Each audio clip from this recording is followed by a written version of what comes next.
Pues muy bien, son las 6:05 de la tarde y ya han transcurrido los 5 minutos que consideramos serían útiles para dar cierta tolerancia a quien se está conectando. Seguramente en el desarrollo de la sesión se irán adhiriendo más personas.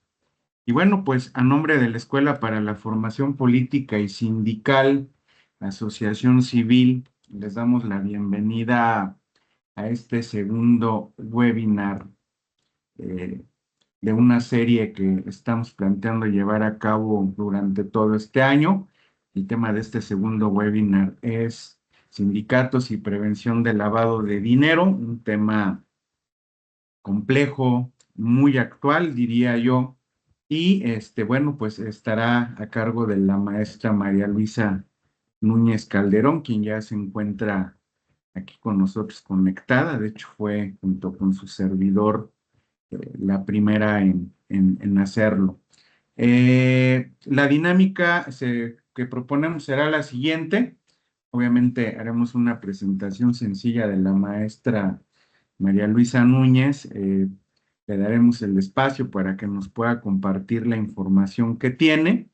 Y al final haremos una ronda de preguntas y respuestas para que cualquier duda por ahí que pudiera quedar, idea, pues desde luego el foro será de ustedes.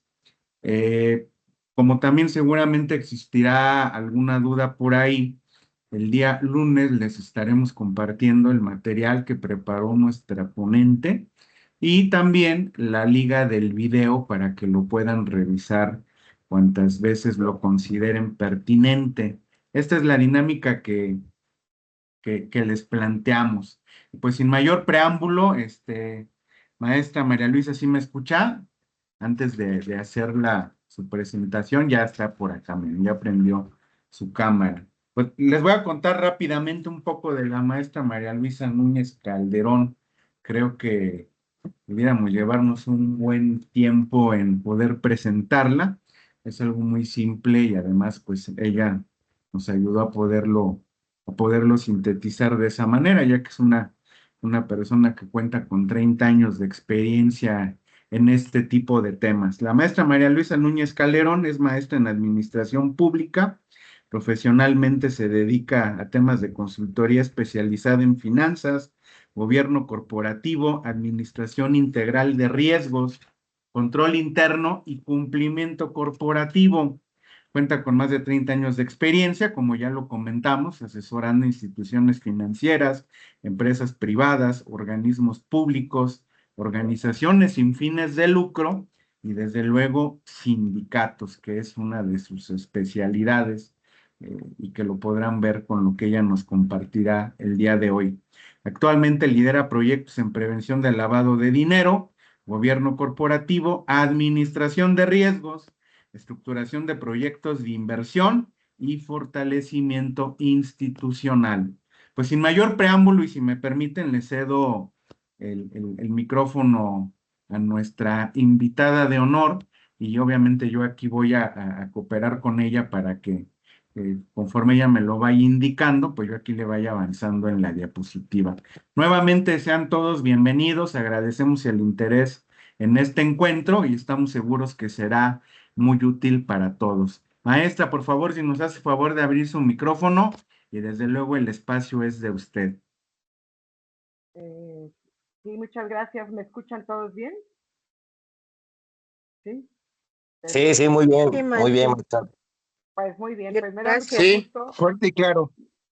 Perfecto, me da mucho gusto poder platicar de este tema tan importante y que tan importante y tan especializado, porque aunque todos estamos involucrados en estos procesos, el acceso a la información que existe de estos temas, pues es muy técnico. Quien comenta y quien platica y quien habla de toda la norma, pues es la Comisión Nacional Bancaria y el SAT y la Secretaría de Hacienda, y obviamente en términos muy técnicos.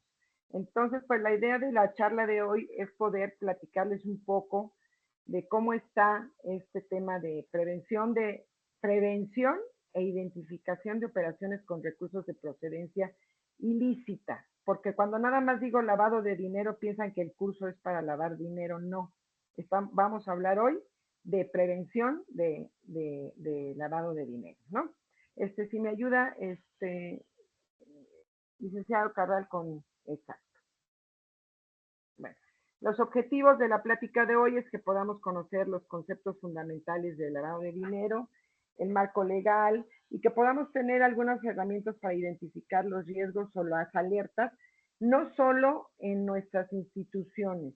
Aquí esta charla tiene el objetivo de que entendamos también, en particular a los sindicatos y a las organizaciones sin fines de lucro, cómo nos ven desde afuera, cómo nos ve el SAT, cómo nos ve la Secretaría de Hacienda, cómo nos ven los bancos y cómo nos ven aquellas otras entidades económicas con las que nosotros hacemos operaciones, ¿no? Esto es muy importante porque pues, nos va a permitir aplicar controles internos y sobre todo promover una cultura de transparencia en nuestras instituciones al interior y obviamente con la información que compartimos con terceros. Cada vez es más la información que tenemos que compartir y pues la base de esta transparencia pues tiene que ver principalmente en cómo estamos estructurados hacia el interior y la manera en que estamos organizados, ¿no? Licenciado, ¿me ayuda? La siguiente. Muy bien. Entonces, bueno, pues esperamos entender cuáles serían nuestras obligaciones, cómo podemos prevenir y cómo fortalecer estos controles y, por supuesto, lo que tiene que ver con nuestro cumplimiento normativo como organizaciones sin fines de lucro, ¿no? La siguiente, licenciado, por favor. Bueno, ¿qué es el lavado de dinero? Pues es un proceso que básicamente trata de hacer parecer recursos de origen ilícito, hacerlos parecer lícito. Es una definición que de entrada nos dice que todo aquel recurso que venga de un acto ilícito, al pretender que pasarlo por diferentes procesos, ocultamiento, estratificación, integración, para darle la apariencia de legalidad. ¿Qué significa esto? Que yo tengo recursos ilícitos que vienen de cometer un delito. Lo que hago es ocultarlos a través normalmente de incluirlos en el sistema económico y en el sistema financiero, depositarlo en cuentas bancarias, hacer inversiones. Después estos recursos lo que hacen es distribuirlos, se distribuyen en diferentes cuentas, se compran bienes y se hace uso de todos los recursos de tal manera que no se puedan rastrear, o sea, más difícil rastrear estas operaciones.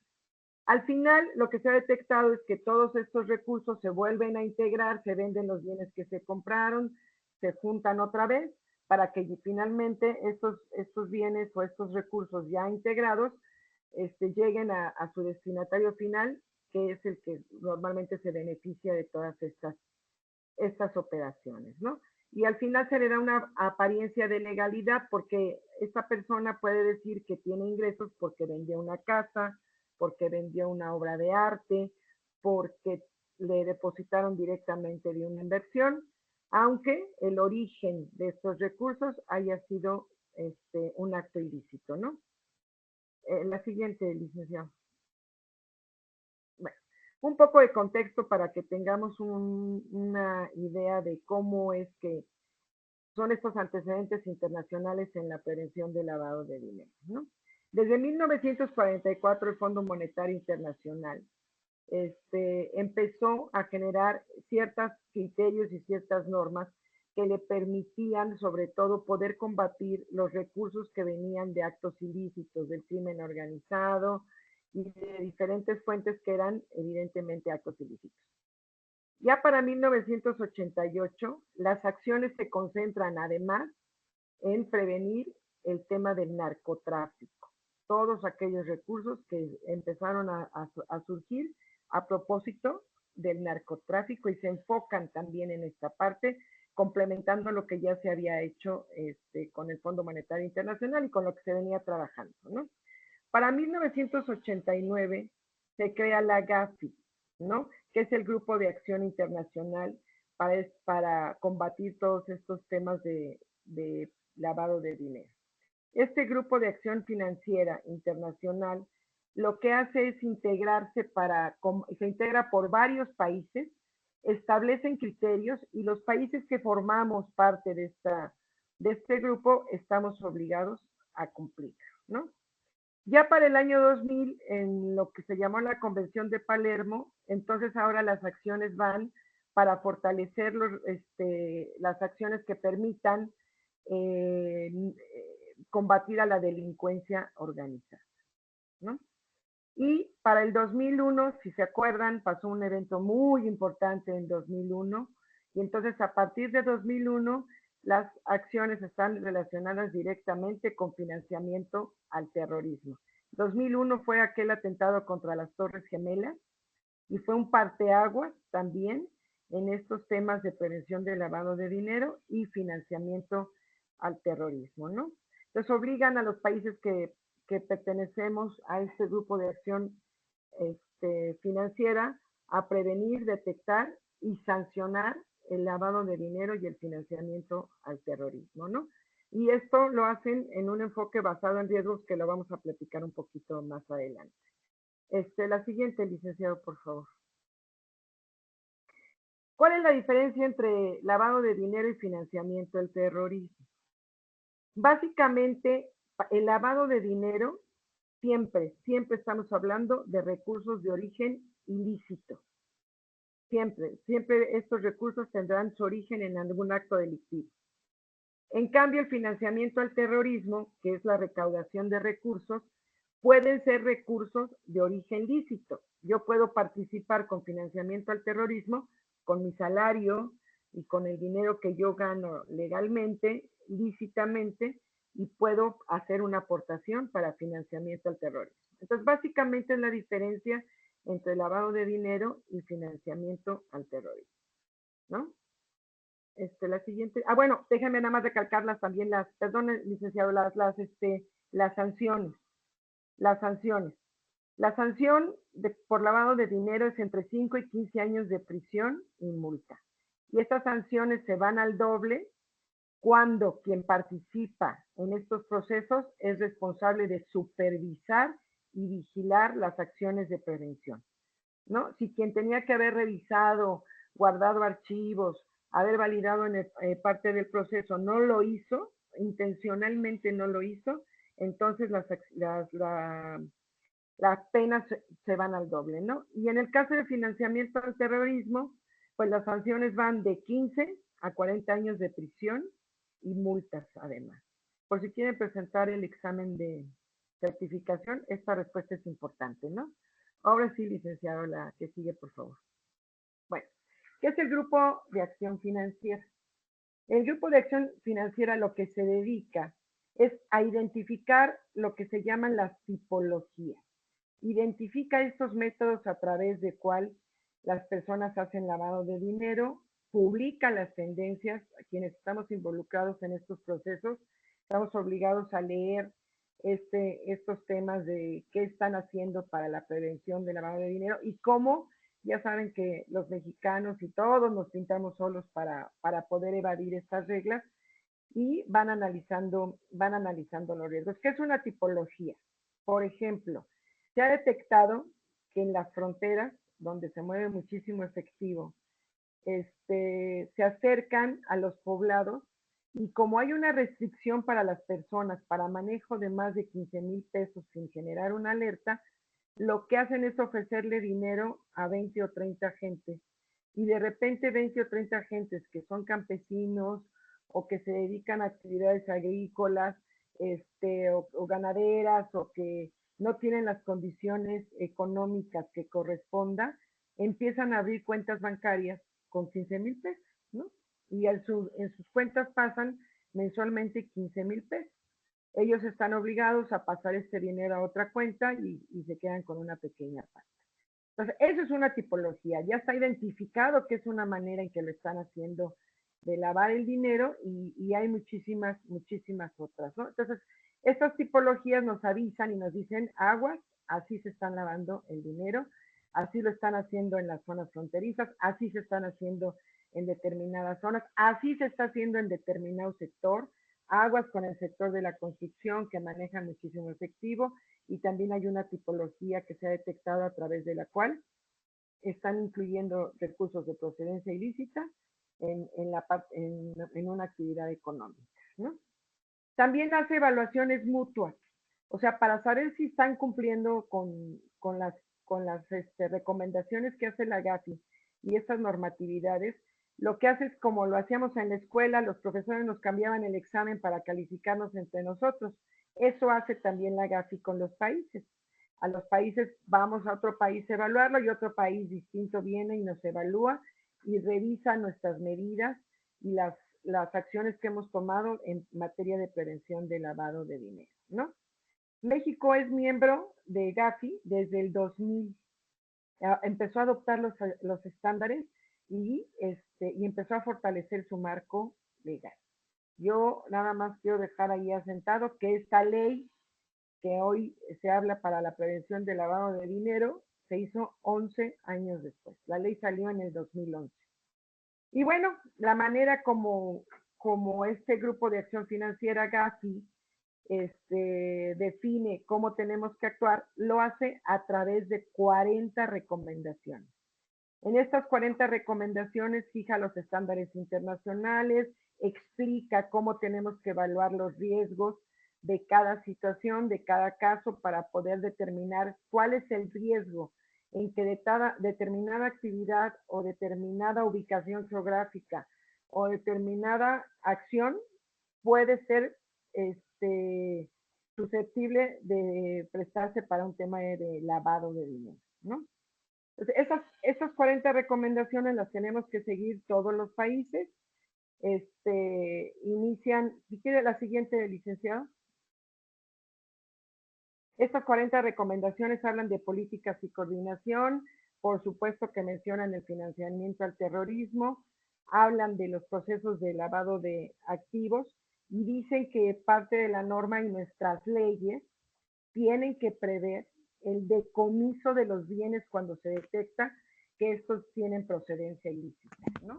Por ahí hubo un intento que salió muy mal de poder embargar y quedarse con las casas o los bienes que se detectaba que alguien Maestra, la casa.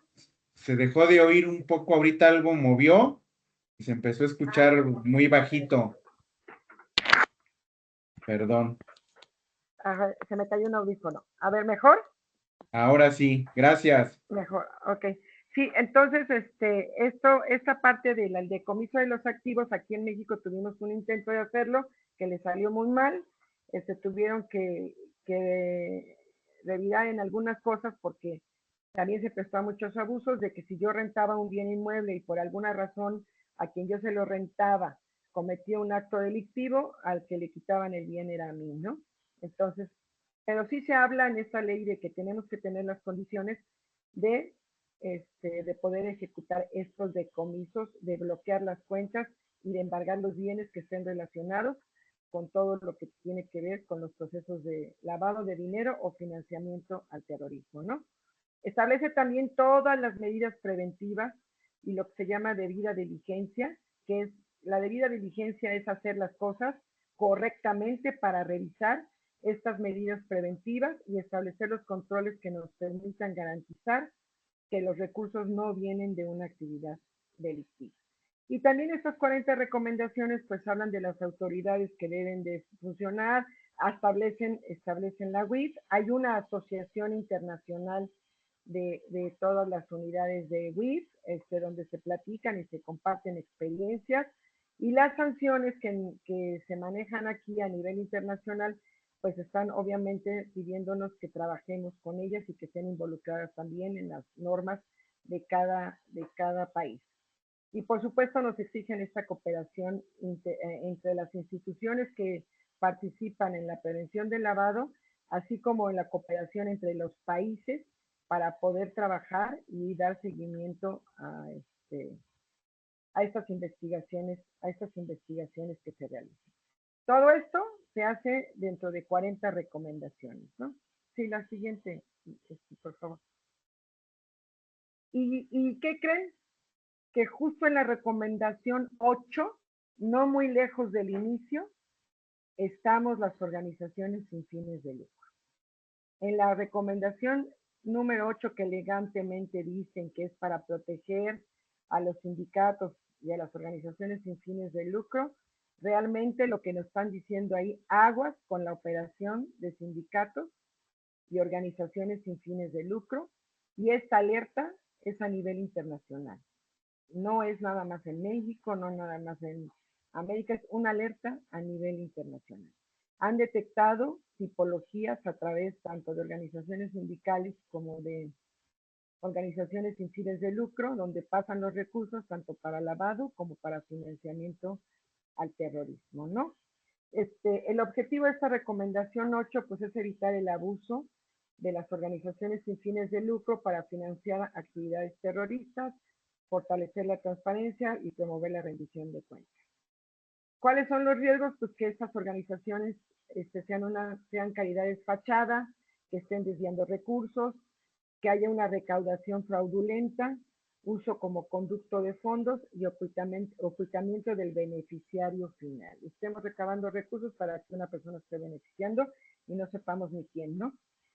Y bueno, los controles esperados es que tengamos un gobierno corporativo, que significa que una sola persona no dé las instrucciones, sino que quien toma las decisiones sean a través de estos comités, de estas maneras de organizarnos y trabajo en equipo, que permita que las decisiones se tomen de manera colegiada, ¿no? Identificación de los directivos. Yo no sé si quienes tienen oportunidad de trabajar en la parte administrativa ya saben que ahora el SAT, para cualquier movimiento de sindicatos o de cualquier organización, ahora nos piden que todos los socios y todos los que participamos estemos perfectamente identificados, estemos dados de alta en el SAT, tengamos nuestra firma electrónica para poder hacer operaciones, ¿no? Nos piden estados financieros, aunque no somos sujetos del impuesto sobre la renta, sí estamos obligados a rendir cuentas y a presentar estados financieros. Cada quien lo describe de manera distinta dentro de sus estatutos, pero también es un tema, es un control importante. Obviamente el tema de control de ingresos y egresos, tener identificado su origen y el destino, conservar información para cualquier aclaración o cualquier revisión de la que seamos objeto, justificación de transparencias y, por supuesto, el tema del cumplimiento fiscal, ¿no? Muy bien, la siguiente.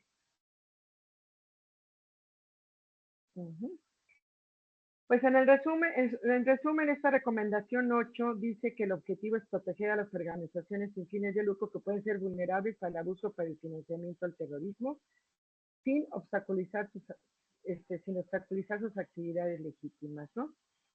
Es importante también que cada país identifique cuáles son los riesgos, ¿no? Aquí en México, las organizaciones sin fines de lucro pasan por un proceso muy especial que tiene que ver con que estén autorizadas por el SAT. Quien no tenga la autorización para recibir donativos, aunque quiera llamarse una organización sin fines de lucro, no lo es, y el tratamiento que se le da como cualquier otra empresa, ¿no? Entonces, sí, cada país tendrá que establecer sus propios mecanismos para poder identificar con base en sus operaciones cuáles son los riesgos que presentan estas organizaciones, ¿no? Y por supuesto el tema de la supervisión de las autoridades para que se cuenten con mecanismos de monitoreo, investigación y acciones correctivas, ¿no? Pues la recomendación, esta recomendación busca proteger al sector no lucrativo y obviamente de tenernos súper supervisados, ¿no? Muy bien. La siguiente, por favor, licenciado. ¿Sí?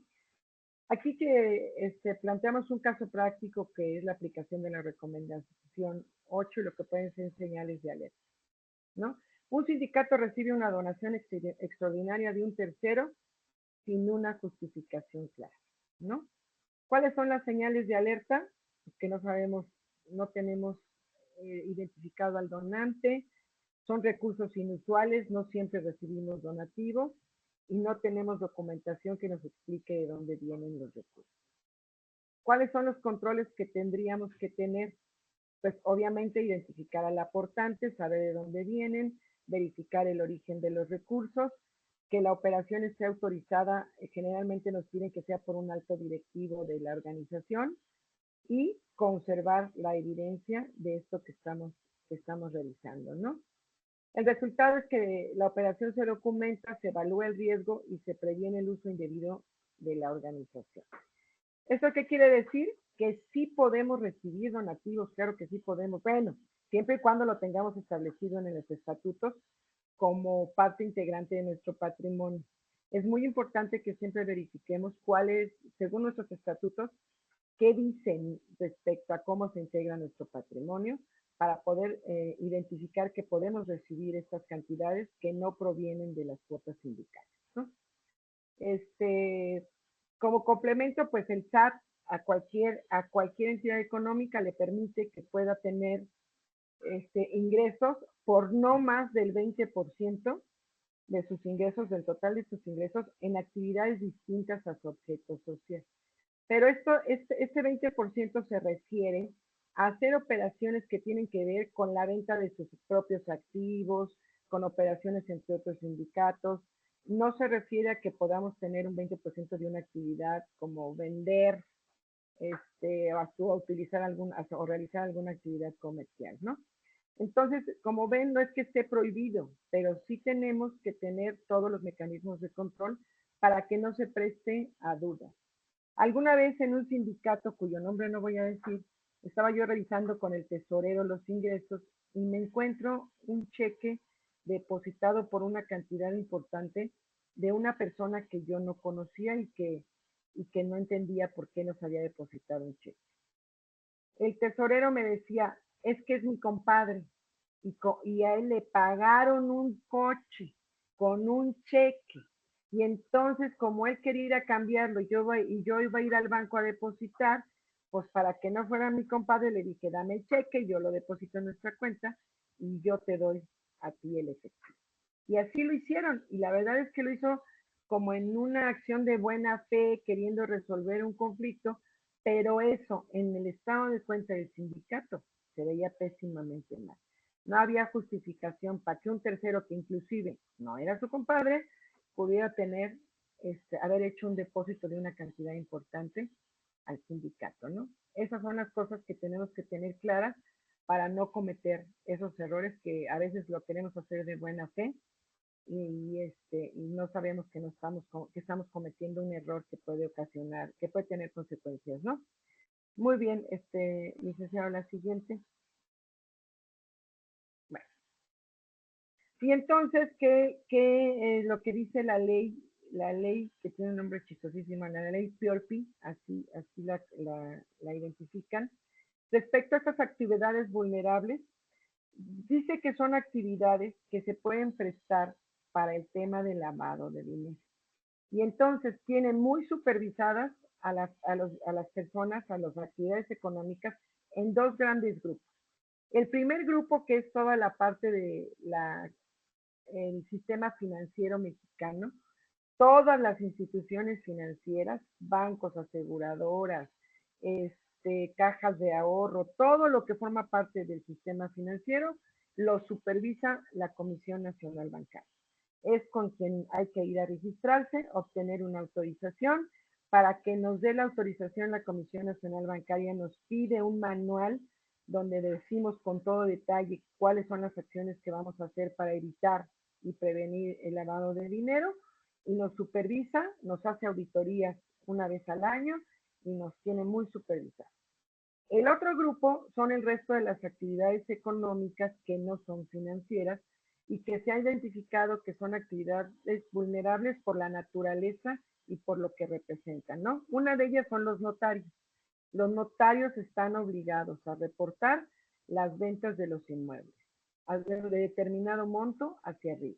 Los notarios están obligados a reportar cuando yo le doy un poder amplio de administración a una persona distinta. Todos los apoderados legales con poderes amplios de administración, los notarios están obligados a reportar. Están obligados a reportar las donaciones y están obligados a reportar aquellas acciones que puedan representar prestanombres o traslados de dominio, ¿no? Esa es una actividad vulnerable. Por supuesto, los contadores también. Antes era muy común que el contador fuera representante legal de una empresa. Hoy eso está muy supervisado. Le avisan al SAT, porque quienes no estamos en el sistema financiero y realizamos actividades distintas, a nosotros nos supervisa el SAT.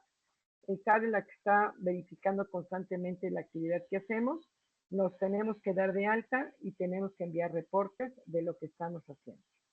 Otra actividad vulnerable, por ejemplo, por supuesto, es la compra de joyas de alto valor. Cuando yo me dedico a vender joyas de alto valor, obras de arte, aviones, autos de lujo, blindaje de automóviles, todas estas actividades están consideradas como actividades vulnerables y quien las realiza tiene que reportarlos.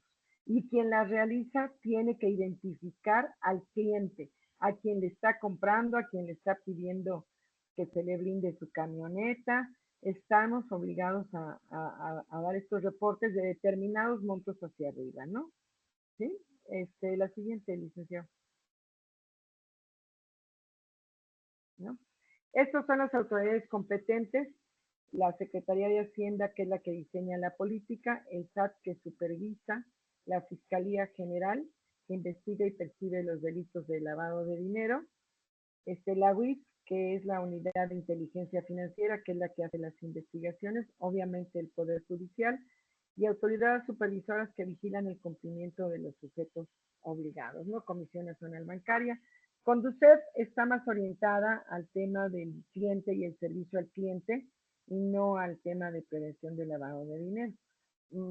Más bien se complementan porque pues no están tan separados los temas cuando hacemos investigaciones de nuestros clientes, del servicio que podemos estar dándole y de la investigación y de la responsabilidad que tenemos de cuidar la información que tenemos de cada uno de nuestros clientes, ¿no?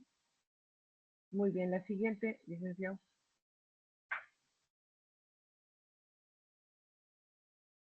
Bueno, las 3 etapas de lavado de dinero. Esto es muy importante porque para que yo pueda decir que hay lavado de dinero, se tienen que dar estas 3 condiciones. La colocación, que es el ingreso del dinero ilícito al sistema financiero o económico, que son los depósitos en efectivo, las compras de bienes y el fraccionamiento de operaciones, ¿no? Por eso es que está tan supervisado ahora en los bancos los depósitos en efectivo. La estratificación, con este dinero lo que se hace es se realizan múltiples operaciones para ocultar el origen de los recursos, transferencias, empresas fachada, operaciones internacionales y distribuimos el dinero, ¿no? Y luego finalmente los recursos regresan a la economía con apariencia de legalidad, lo que comentábamos al principio, inversiones, compra de inmuebles, negocios legítimos, pero que vienen de operaciones, de operaciones. La dejamos de escuchar nuevamente, maestra, perdón. Perdón, Es que perdón. se me cae el audífono y creo que este es el audífono que tiene el micrófono. Entonces sí, volvemos a integrarlos y llegan a la economía y al sistema financiero con apariencia de recursos lícitos, ¿no? Muy bien, licenciado, la siguiente. ¿No? Señales de alerta. Y esto es importante porque no solo son nuestras señales de alerta con los que nosotros hacemos operaciones, sino las operaciones que nosotros hacemos son señales de alerta para los bancos. Eso está directamente relacionado con las operaciones que nosotros hacemos con los bancos, que dicho sea de paso, normalmente no quieren a los sindicatos, ¿no? ¿Qué tipo de operaciones? Pues todo aquel movimiento fuera de nuestro perfil, que hagamos una operación distinta, le va a dar una alerta al banco. Parte de la normatividad y la Comisión Nacional Bancaria nos obliga a todas las instituciones financieras a tener un sistema automatizado para detectar este tipo de movimientos. Si yo tengo un cliente con un perfil como el de nosotros como trabajadores, que normalmente lo que me depositan es mi nómina, y a lo mejor de repente una lanita más de alguna cosa que hice, si de repente me llega un depósito de 2, 3 millones, por supuesto que va a haber una alerta y por supuesto que el ejecutivo se va a comunicar conmigo para saber qué pasó y en automático las alertas se dan en automático, no dependen de las personas, el sistema lo puede hacer y una vez que el sistema lo detecta, estamos obligados a aclarar, bueno, recibí una herencia, vendí mi casa, en el banco toman nota de esto que el área de cumplimiento en el banco la toma las notas y nos dice si ya no hubo ningún problema o nos regresa nuestro dinero y nos cancela la cuenta, ¿eh? Obviamente el uso de efectivo es otra señal de alerta y el fraccionamiento de operaciones, ¿no? Yo saco de a 15,000, sí, pero en la mañana, en la tarde, todos los días, ¿no? Y al final, otro mecanismo del sistema es sumar todas las transacciones que se hacen en un mes. Entonces, aunque aparezca que las hacemos chiquitas, al final el sistema suma las transacciones realizadas por mes, ¿no? Que es importante también que los clientes o donantes se nieguen a identificarse o que presenten información inconsistente o que utilicen a un tercero para hacer la donación o entregarnos los recursos, ¿no? Porque a veces lo que yo he visto aquí, la tipología, es que nos dan recurso en el sindicato, pero nos obligan a contratar a determinado proveedor. Entonces lo que sucede es que sí nos dan dinero, pasa por las cuentas del sindicato y con ese dinero contratamos a determinado proveedor y de esa manera vuelve a salir del sindicato. Sí los usan como para nada más pasar el dinero, muchas veces para meterlo nada más a las cuentas y vuelve a salir a través de otra entidad económica, ¿no? Por eso es importante que los temas de riesgo de los pagos sin soporte, que no conozcamos a quien nos está depositando o que recibamos transferencias injustificadas, ¿no? Muy bien, licenciado, la siguiente, ¿no? La debida diligencia, nada más porque este nombrecito lo escuchamos por ahí, significa que tengamos identificado a las personas, que podamos verificar su identidad, que podamos evaluar el riesgo que representan. No es lo mismo que yo haga operaciones con una persona que se dedica a comerciar equipos de fútbol, a que yo tenga que hacer operaciones con una persona que se dedica a vender joyas de alto valor, ¿no? Porque ya estoy hablando de negociar, de platicar, negociar o hacer actividades con una persona que realiza una actividad vulnerable, ¿no? Obviamente el monitoreo, o sea, cuando hacemos operaciones con este tipo de personas, ya sea, o esas personas las hacen con nosotros, nosotros somos una actividad vulnerable. O sea, quien haga operaciones con nosotros, para ellos nosotros somos una actividad vulnerable y seguramente nos debieran estar preguntando el origen de los recursos con los que estamos pagando los servicios, ¿eh?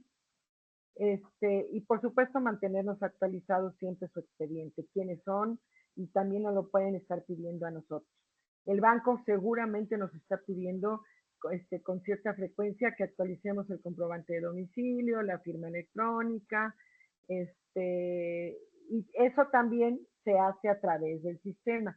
Con base en el riesgo, y en particular los sindicatos están ubicados en el riesgo, el sistema dice, con base en el riesgo, manda la alerta de pídele la actualización de documentos. Y si no llevamos la actualización de los documentos, pues el banco no se arriesga y como medida de prevención nos cancela la cuenta, ¿no? Nos regresa nuestros recursos y la cuenta se queda cancelada. Y cuando queremos ir a otro banco, lo primero que nos van a preguntar en el otro banco es, ¿les han cancelado alguna cuenta? Y por supuesto que se van a enterar, ¿no? Y ya llevamos una alerta por ahí para que otro banco nos pueda abrir la cuenta, ¿no? Entonces hay que tener cuidado con esos temas. En la siguiente, licenciado, por favor, ¿no? Estos son muy resumidos los esquemas. El riesgo bajo es, pues obviamente, cuando tengo identificado plenamente con quién estoy trabajando, su actividad económica la conozco, a sus operaciones y sus ingresos son congruentes, y entonces el banco a mí me va a pedir algo muy sencillo para poderme abrir una cuenta y no voy a tener problemas, ¿no? El riesgo medio es cuando yo ocasionalmente me salgo del perfil, tengo ingresos distintos, tengo que justificarlo, me van a pedir información adicional, aunque sí puedo dar el servicio y me pueden dar el servicio, estoy calificado como un riesgo medio porque tengo que entregar documentaciones adicionales, ¿no? Y obviamente los de riesgo alto son aquellos que hacen operaciones inusuales que normalmente son fuertes cantidades en efectivo. Personas políticamente expuestas siempre van a estar consideradas de alto riesgo. Una persona políticamente expuesta es una persona que trabaja para el gobierno y cuyas funciones que desempeña tiene que ver con firma de contratos, manejo de recursos o manejo de recursos financieros, ¿no? Esas personas políticamente expuestas, hay una lista y cada vez que los bancos hacen una operación o hay una operación importante, estamos obligados a verificar en las listas. Entonces, si alguien es políticamente expuesto, pues inmediatamente va a salir ahí en la lista. No es que no hagan operaciones con la gente que es políticamente expuesta, sino que le van a pedir que acredite a qué se dedica, cómo, qué hace, si tiene manejo de recursos, y si tiene manejo de recursos, tiene que explicar el origen de los recursos que tiene, ¿no? Entonces esto nos obliga a tener medidas reforzadas para poder validar e identificar a la gente, ¿no? Desde el punto de vista de los sindicatos, pues nosotros somos alto riesgo, aunque no hacemos operaciones inusuales, los líderes sindicales de que trabajan para el gobierno, pues son considerados personas políticamente expuestas porque son empleados gubernamentales con una actividad de manejo de recursos y si además estos sindicatos gubernamentales, además de las cuotas, reciben algún apoyo adicional como parte del contrato colectivo, como parte de algún acuerdo, pues recordemos que esos recursos no pierden el carácter de recursos públicos y son perfectamente auditables, ¿no? Más o menos así, riesgo bajo, lo que es riesgo medio y lo que es riesgo alto, ¿no? La siguiente, licenciado, ¿no? Y bueno, nada más aquí, el riesgo más grande que tenemos aquí en México, que no es tanto el tema del financiamiento al terrorismo. Aquí, más que el financiamiento al terrorismo, lo que tenemos, nuestro riesgo más grande es justamente las operaciones con personas políticamente expuestas, ¿no? Que desempeñan funciones públicas relevantes, que pueden ser nacionales o extranjeras, o que trabajen para un organismo internacional, y el riesgo que tienen por la función que realizan y que sus ingresos o lo que están manejando o su situación económica no corresponda a los ingresos que reciben desempeñando estos cargos, ¿no? Y obviamente estamos hablando de riesgos de corrupción, cohecho, conflictos de interés, nepotismo, riesgos reputacionales, ¿no? Y lo que se espera de estos temas es que podamos identificar la condición de estas personas, verificar el origen de los recursos y tener aprobación de las altas direcciones de quienes se hacen esto cuando hacemos las operaciones, y obviamente nos van a tener bien monitoreados. Y esto va para el tema de los líderes sindicales y sobre todo aquellos sindicatos que tienen recursos importantes. Por supuesto que van a estar muy, muy supervisados, ¿no? La que sigue, licenciado, por favor, ¿no? ¿Quién es el beneficiario controlador? Ese es el prestanombre. Básicamente es que reconocer que yo soy el prestanombre y que el dueño es otra persona, que no soy yo, ¿no? Esto lo detectan, por supuesto, en la estructura accionaria, cómo se controla el efectivo, que tengamos identificadas las operaciones. Cuando sale mucho dinero en efectivo es porque le estamos pagando a alguien que que no figura en la nómina o que no figura dentro del equipo de los comités ejecutivos y que estamos ocultando quién estamos entregando el dinero, ¿no? Entonces, lo que siempre nos preguntan es quién es el beneficiario controlador. Y por supuesto que nosotros siempre contestamos por yo mismo, yo actúo en mi nombre y representación y no soy prestador de nombre para nadie, ¿no? Esto se me hace un poco complicado, pero pues siempre lo preguntan y siempre contestamos, pues actuamos a nuestro propio nombre, ¿no? Nunca me he encontrado a nadie que diga que sí representa los intereses de alguien que no quiere salir en la foto, ¿no? Pero bueno, eso se llama beneficiario controlador. Y porque nos lo preguntan en el banco, cuando abrimos las cuentas o cuando nos hacen encuestas, el banco nos pregunta quiénes son los beneficiarios controladores. y a veces sus cuestionarios de compliance son tan complicados que nos cuesta trabajo contestarlos, ¿no? Pero si no los contestamos, otra vez ahí viene la alerta y el riesgo de que nos cancelen la cuenta de banco, ¿no? La siguiente, por favor, licenciada, ¿no?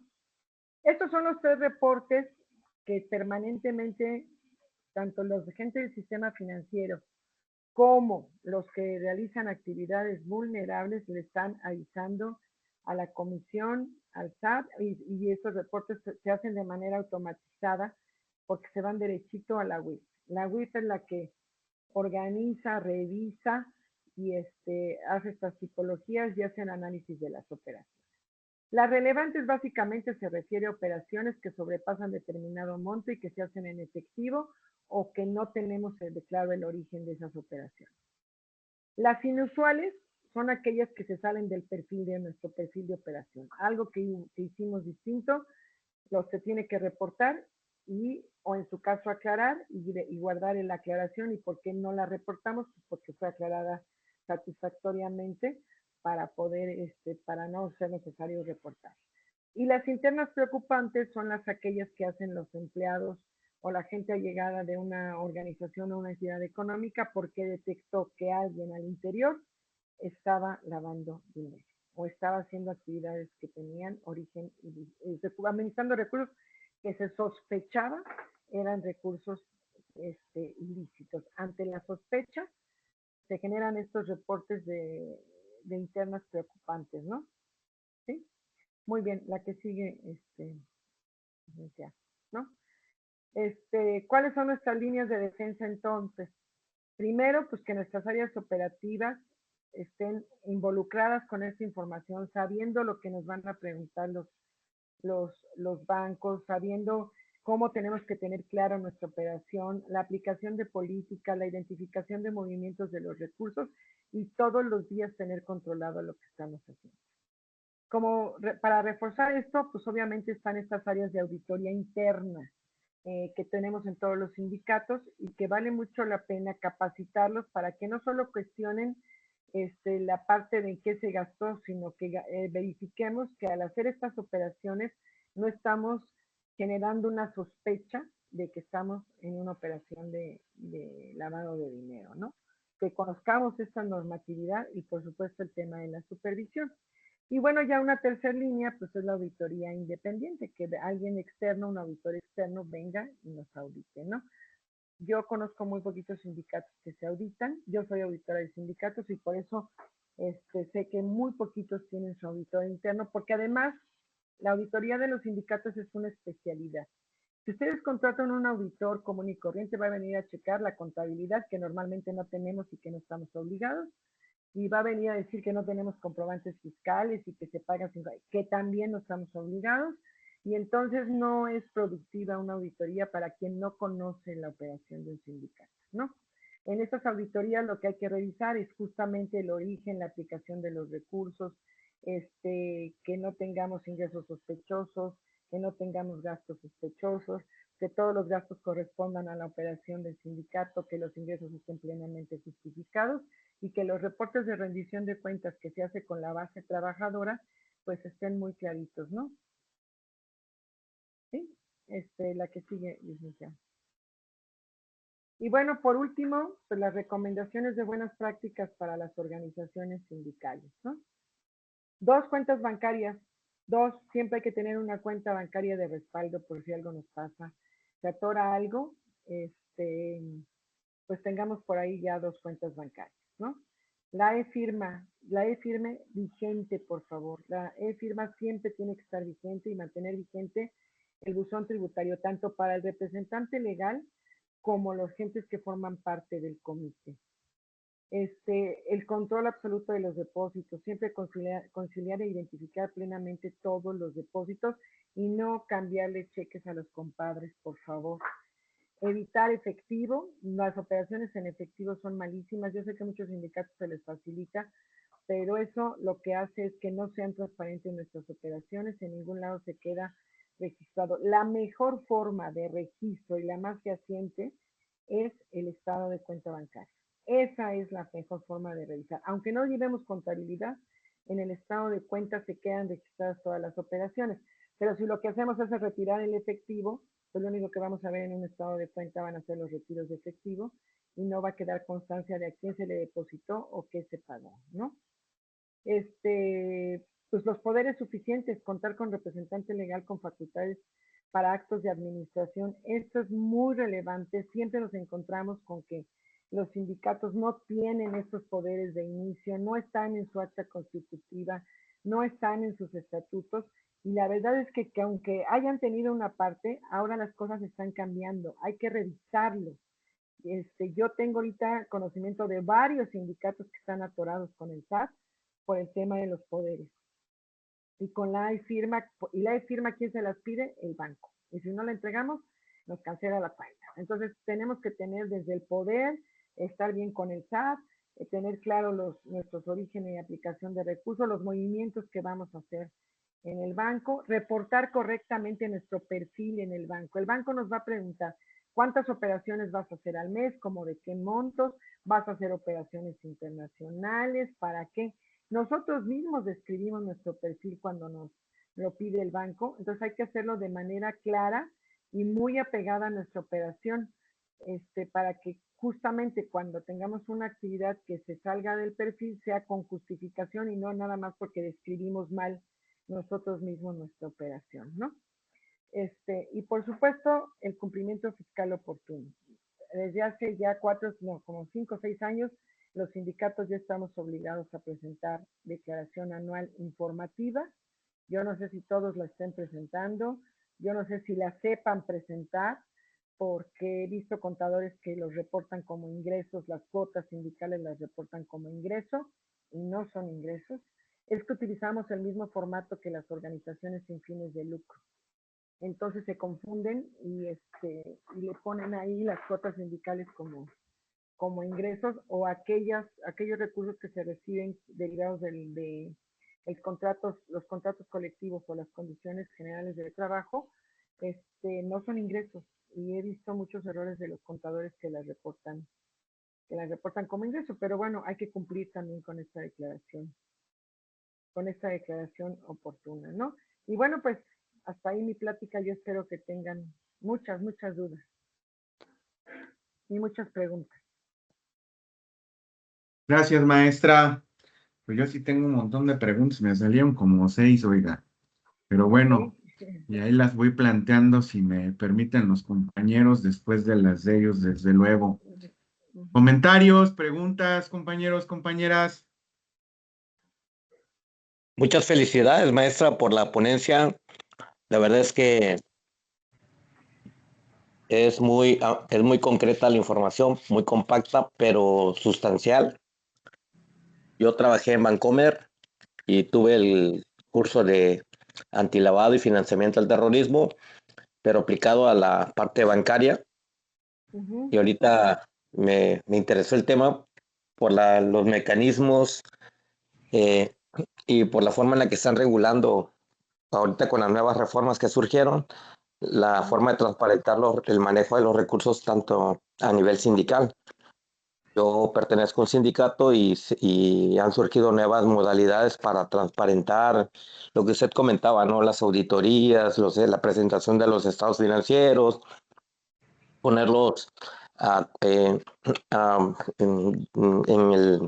para fácil consulta para todos los agremiados, validarlos, aprobarlos, leerlos, y es un proceso, ¿no?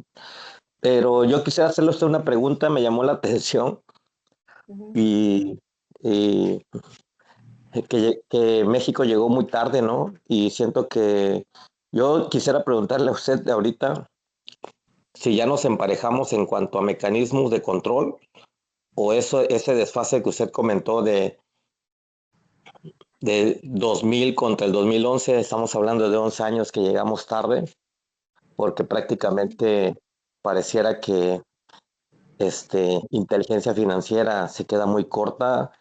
Seguimos teniendo temas de evasión fiscal con el tema de las factureras, que es una práctica muy recurrente al día, ¿no? Las factureras, el tema, por ejemplo, ahorita de, de este cuate del Mayo Zambada, que llegó a establecer empresas que incluso eran proveedoras de Walmart, con sus hermanas Claro. al frente de las empresas. El caso de García Luna, ¿no? Que estuvo eh, haciendo mal uso de recursos públicos y que invirtió en otro país. O sea, me llamó la atención porque se dijo, voy a hacer voy a puntualizar. Se supone que era el 2000 y llegamos hasta el 2011. O sea, esos años yo creo que no. Mi pregunta va a ser puntual, es, eh, ¿seguimos atrasados en ese tema de mecanismos de control?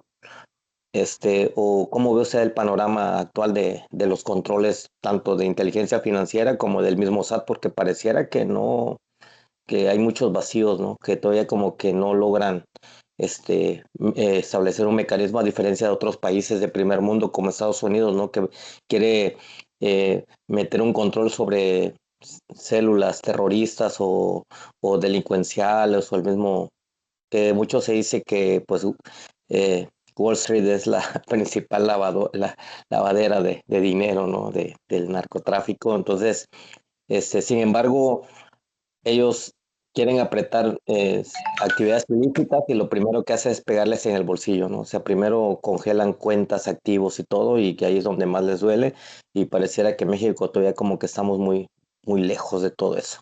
Muchas gracias y la felicito por la ponencia, muy, muy buena ponencia. eh, y por acá yo actualmente ocupo un cargo en un sindicato importante del país. Gracias. Ok, muy bien. Pues mira, es Si un me poco permiten, complejo simple. ah, ¿me pueden permitir unos breves comentarios? ujú. Adelante. Primero que nada, felicitar a la escuela por la organización de estos diálogos y obviamente felicitar a la maestra por su exposición. Y bueno, junto con lo que ya expresó el compañero que me antecedió, me llama la atención y quiero hacer algunas inquietudes, sobre todo porque en este momento vivimos una coyuntura de abierta infracción de la ley, de abierta inacción de las instituciones que tienen responsabilidades de fiscalizar este tipo de prácticas. Y bueno, también hay una cultura o una subcultura que tiende a quebrantar la legalidad, la ética y demás. Y me refiero sobre todo, por ejemplo, en esta época en la que tenemos campañas electorales, así lo llamo campañas, aunque se diga metafóricamente que son otro tipo de figuras, donde hay no solamente a través de los partidos políticos, sino a través de los sindicatos, hay un flujo de recursos que simplemente la autoridad correspondiente encargada de aplicar la ley o de fiscalizar esos procedimientos, pues se hace guaje y pues permite que fluyan recursos de origen dudoso para nutrir a las campañas o financiar a los candidatos. Entonces me gustaría alguna reflexión de parte de la maestra sobre este tipo de prácticas que son indebidas y que afectan la credibilidad de las organizaciones sindicales o las propias organizaciones sin fines de lucro que se prestan a este tipo de situaciones. Gracias por la oportunidad de poder participar en este evento. Ok. Si tienen a bien que conteste la maestra estas dos Ujú. intervenciones, hay tres manos levantadas después, y así para que vayamos avanzando poco a poco. Si nos permiten, maestra, adelante, por favor. Ok, sí. Pues miren, la pregunta es muy interesante y me da mucho gusto que además de la parte técnica, estemos haciendo esta reflexión, ¿no? Evidentemente, cuando estamos hablando de la parte técnica de la ley y hablamos de la ley, pues no podemos separar la parte política. ¿Por qué salió hasta 2011? Pues porque no nos poníamos de acuerdo. Y si ustedes vieran la ley, yo me sorprendí el día que yo la leí, tiene 15 hojas. es una ley chiquitita. ¿Y qué dice esa ley? Que, que el Banco de México va a dictar las reglas particulares y que la Comisión Nacional Bancaria va a dictar las reglas particulares y que el SAT va a dictar las reglas particulares y baja hacia una serie de instancias estas reglas particulares que ya no dependen de la ley. Entonces la ley en realidad es muy chiquita. Pues para que se pusieran de acuerdo con eso, pasaron muchos años, ¿no? ¿Por qué? Pues porque evidentemente esto es correcto, o sea, los niveles de corrupción que se han documentado, no es mi opinión, lo que se ha documentado de niveles de corrupción y el hecho de tener énfasis en nuestro país sobre el tema de las personas políticamente expuestas y que el riesgo de corrupción en estas evaluaciones que se hacen de países a países y que la hicieron en nuestro país, acaban de hacerla, el riesgo de corrupción es muy alto de cómo está organizada. No es que, esa sí no es mi opinión, ¿eh? Está identificado que México trae un riesgo de corrupción muy alto, ¿no? Entonces, ¿qué pasa? Que cuando yo veo este tipo de cosas, yo digo, bueno, ¿qué hacemos? O sea, ¿cuál es salir, protestar, opinar, escribir? ¿Qué hacemos nosotros? Y yo me convencí desde hace muchos años en que cada quien tiene que trabajar desde nuestro punto de vista y con nuestras dos manitas, poniendo, no, yo no creo que pongamos un granito, ponemos un granote y ponemos mucho cuando esta información la hacemos llegar a la gente además le mostramos que es muy fácil hacerlo, que podemos cumplir, que podemos cerrar algunas operaciones, que podemos tener una imagen distinta desde la organización sindical, ¿no? Yo conozco muchos sindicatos y he conocido sindicatos que dicen que el secretario general cerró un montón de lana, ¿no? Y cuando yo entro a auditar, digo, ¿cuál lana? ¿Qué dinero tienen? ¿No? Traen una fama terrible ya de ser los que lavan dinero, de ser por donde pasan, porque seguramente lo hicieron otros sindicatos, encontraron la manera de hacer ese paso de recursos y tráfico de favores, porque también están involucrados evidentemente el tráfico de favores, ¿no? Es un tema que aunque aparentemente estamos políticamente, y lo vimos todos los días en la noticia, estamos atacándolo, estamos tratando de resolverlo. Yo sí creo que hemos avanzado, o sea, sí hemos avanzado. La ley dice en términos generales, pero esta parte, esta parte detallada, hemos tenido que avanzar. Y hemos tenido que avanzar porque si no adoptamos las medidas, nos ponen una etiqueta roja y le piden al resto de los países que no haga operaciones con nosotros, ¿no? Eso es lo que nos vamos a la consecuencia de no adoptar las medidas.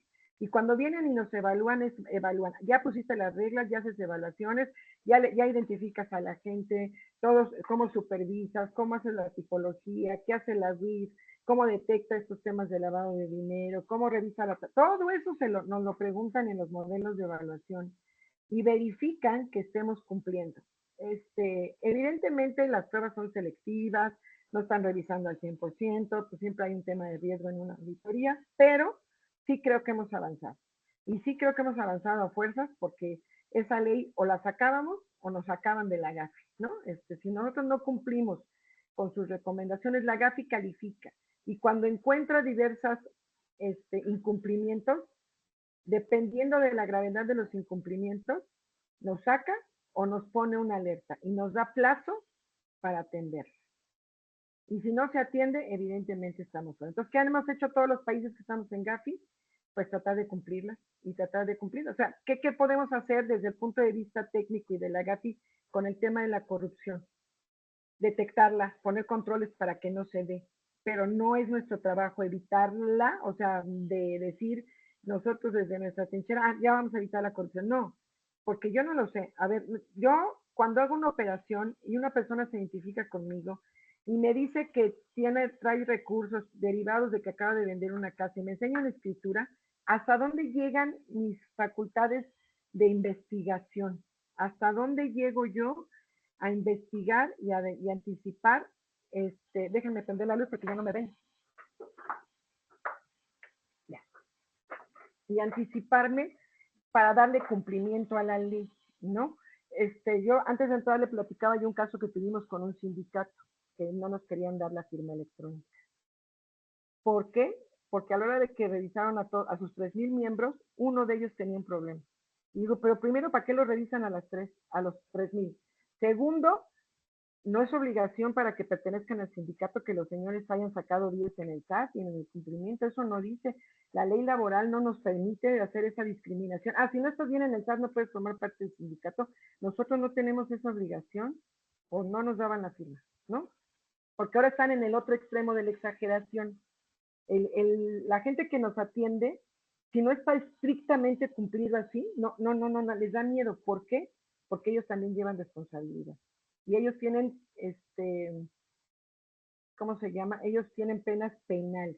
Al igual que la comisión pide que haya un auditor y lo se llaman oficiales de cumplimiento en las entidades financieras que esté adentro verificando esos temas tienen responsabilidad penal si se detecta algún asunto por ahí, ¿no? ¿Qué pasa entonces? Que creo que sí hemos avanzado. Por supuesto que hemos avanzado. ¿Nos falta? Sí nos falta. Y cuando nosotros hemos cubierto un frente, somos re buenos para brincárnoslo y para saber cómo no vamos a cumplir con la ley. Y sobre todo la gente que está interesada en lavar el dinero, ¿no? Le ponen una regla y encuentran la manera de brincar, ¿no? Nosotros somos, en ese tema nosotros, yo digo, desde mi humilde opinión, estamos en mayor riesgo, porque nuestro nivel de operación nos hace los chivos expiatorios. Si a nosotros nos encuentran en una operación, a nosotros sí nos van a multar y nos van a cancelar una cuenta. Y a los que realmente están haciendo operaciones más grandes, porque para poder hacerlas como lo han hecho, por supuesto que tienen que estar de acuerdo con los bancos. No hay modo de que no lo hicieran. No hay modo de que tú vayas al banco y operes esas cantidades a través de una cuenta bancaria. O sea, eso evidentemente hubo toda una estructura para operarlo, pero bueno, en concreto sí creo que hemos avanzado, sí creo que nos toca a los que tenemos conciencia cumplir con la norma, trabajar con ella y demostrar que sí podemos, o sea, no podemos salir a luchar contra todos los corruptos, eso no va a ayudar. Ayuda a que cambiemos los procesos desde adentro en lo que sí podemos, en lo que sí está en nuestra mano y poder evitar a todo aquello que pueda generar este tipo de operaciones, ¿no? Hasta donde esté nuestra posibilidad, porque tampoco soy idealista para pensar que nosotros vamos a arreglar el mundo y la corrupción, no tampoco, ¿no? Pero sí, hagamos lo que nos toca, y los sindicatos son una representación muy importante, muy importante, son instituciones que sobrepasan las fronteras, que están a nivel internacional y que la manera de trabajar sí creo que pueden generar un muy buen impulso para ir abatiendo este tipo de conductas, ¿no?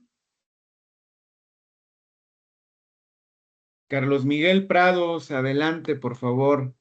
Tiene la mano arriba.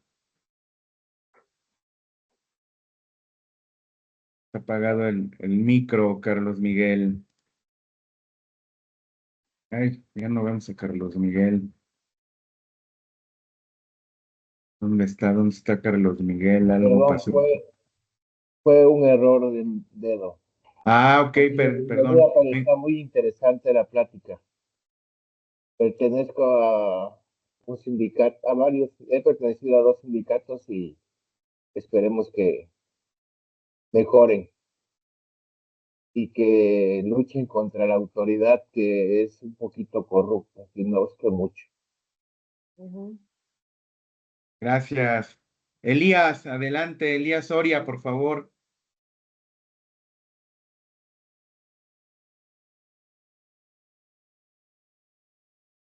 Elías, ¿nos escuchas? Hola. Elías. Que algo está pasando con Elías. Vamos a darlo entonces paso en lo que Elías checa su micro a Benjamín. Benjamín, por favor. Buenas tardes. Una felicitación a la maestra por de algo que realmente la mayoría de los sindicatos desconocemos, ya hay ¿cómo se llama? Una norma internacional para las organizaciones sin fines de lucro, incluidos los sindicatos. Entonces, yo me voy a la parte política más que a la parte técnica. es muy dado que los sindicatos somos solidarios con diferentes organizaciones. Y a veces somos solidarios con organizaciones no nada más en el país, pero podemos ser solidarios con organizaciones campesinas que están luchando en condiciones muy desfavorables por el territorio contra empresas extranjeras, y que lo normal que se dice en la prensa, y es lo que se dice, es de que están coludidos con delincuencia organizada. Lo mismo pasa con los sindicatos internacionales, sindicatos de Palestina, de Cuba, de Venezuela, que luego somos solidarios y queremos aportar, y lo queremos aportar como hermanos sindicalistas que nos identificamos por clase. Entonces, independientemente de que nuestros recursos puedan llegar de manera limpia, también nos podrían poder entrar en el asunto de ser calificados como que estamos financiando el terrorismo. ¿Es pregunta? Esa sería la pregunta, exactamente. No, de ninguna manera, no. Se tiene que acreditar que el recurso sea utilizado con fines de generar pánico y muerte entre la población, ¿no? Si eso no se da, entonces no es terrorismo. O no es y financiamiento, son dos. El delito es el terrorismo y el otro es financiar esas actividades que causan pánico, muerte en la población, ¿no? No, ese no es el caso, de ninguna manera, ¿no? Sí, es que de acuerdo a lo que señala el presidente aquí de Estados Unidos, que es injerencista, todas, pues anda declarando organizaciones terroristas por todas partes del mundo, ¿no? Entonces, ahí me imagino que hay que tener mucho cuidado en estos aspectos, en el ser solidarios en la actualidad, ¿no?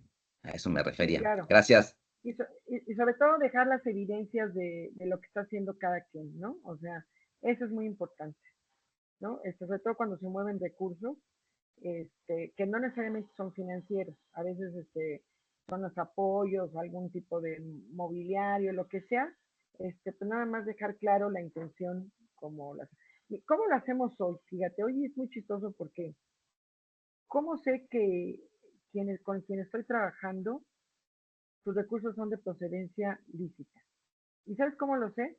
Porque me firma un documento que lo dice, ¿no? Tiene que firmar una manifestación donde dice, estos recursos son de procedencia lícita. Ah, muy bien, y ya lo guardo y con eso cumple, ¿no? Entonces, hemos avanzado, sí, ya tenemos un formato, pero ¿hasta dónde llega nuestra facultad de supervisión, decía yo, ¿no? ¿Hasta dónde de verdad nos metemos, revisamos y hasta dónde, quiénes somos para andar revisándole a la gente y hasta dónde llega nuestro tema? La ley me dice, tú pregúntale y que te lo ponga por escrito y que firme bajo protesta de decir verdad. Ah, pues fírmame, ¿no? ¿Está bien? Entonces, ¿qué tenemos que hacer nosotros? Cumplir con lo que nos están pidiendo, en lo que nos toca, y tratar de hacer las cosas lo mejor posible, ¿no? Gracias. No es lavado de dinero, digo, no es financiamiento del terrorismo, no. Fabiola del Carmen Vidal, por favor. Buenas noches, agradecerle, maestra, la ponencia.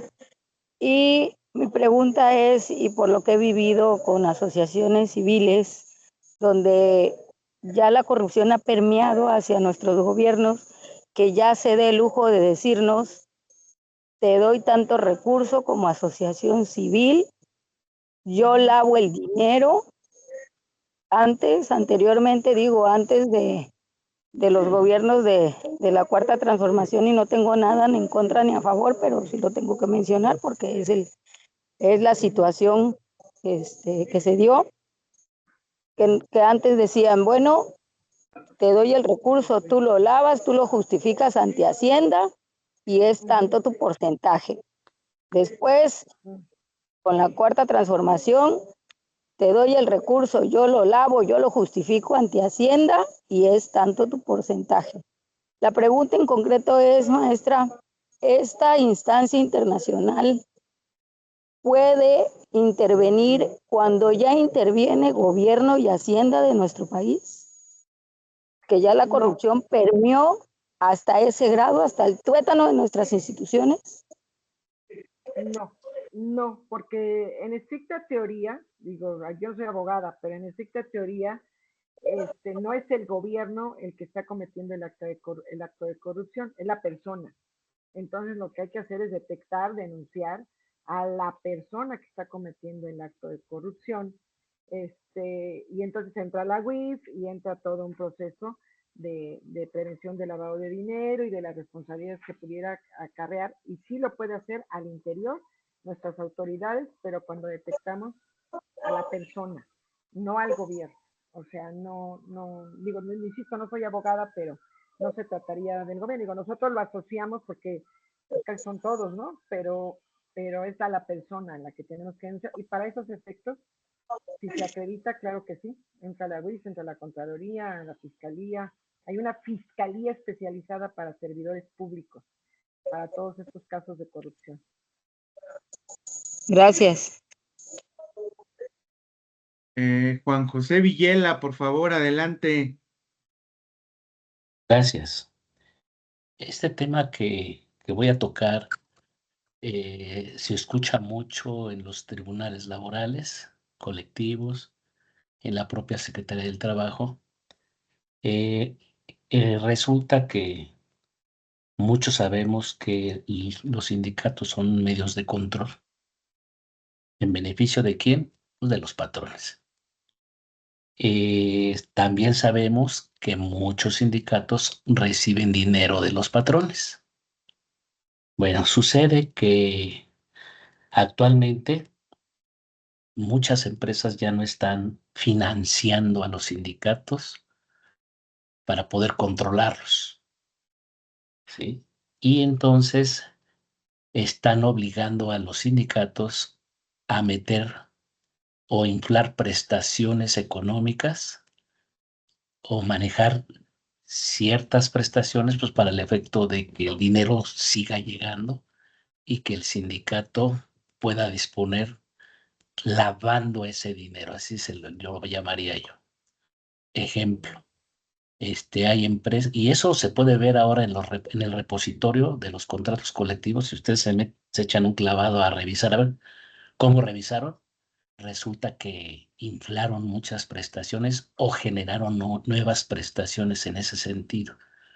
Pues tengo yo un centro de capacitación, pues ahí le meto dinero y lo recibo. Estoy lavando el dinero. El artículo 113 de la Ley Federal del Trabajo sobre las prohibiciones de los patrones habla claramente de la fracción 12, de realizar cualquier acto tendiente a ejercer control sobre el sindicato al que pertenezcan sus trabajadores. Pues es una manera de manejar esos dineros y de allegarse de dinero. Esa es la pregunta es, ¿cuál es su opinión al respecto? Ok. Mira, hay dos escenarios diferentes. Uno, cuando el sindicato son sindicatos de gobierno, pertenecen a gobierno y reciben cantidades que que no vienen de las cuotas sindicales, esos recursos de unos años para acá, tampoco digo, es relativamente nuevo, se dejó claro que todos esos recursos no perdían el carácter de recursos públicos y son auditables y los puede auditar la Auditoría Superior de la Federación.